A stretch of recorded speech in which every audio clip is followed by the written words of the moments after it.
And I look at the whole religious scene today, and all I see are the inventions and ministries of man and flesh. It's mostly powerless. It has no impact on the world. And I see more of the world coming into the church and impacting the church rather than the church impacting the world. I see the music taking over the house of God. I see entertainment taking over the house of God. An obsession with entertainment in God's house, a hatred of correction and a hatred of reproof. Nobody wants to hear it anymore. Whatever happened to anguish in the house of God? Whatever happened to anguish in the ministry? It's a word you don't hear in this pampered age.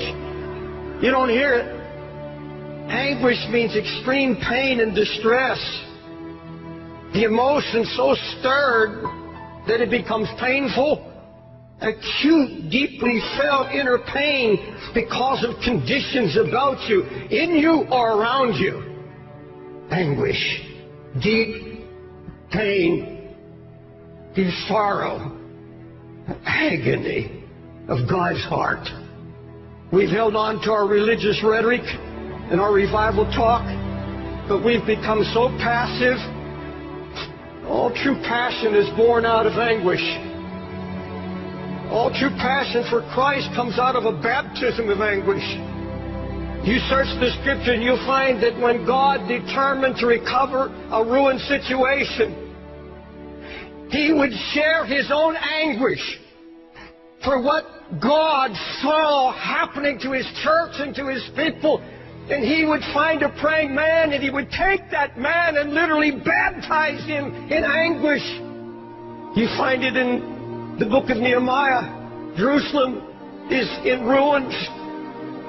How is God going to deal with this? How is God going to restore the ruin? Now, folks, look at me. Nehemiah was not a preacher. He was a career man. But this was a praying man.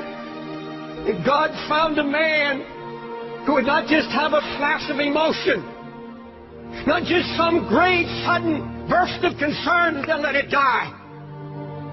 He said, no, I broke down, and I wept, and I mourned, and I fasted, and then I began to pray night and day.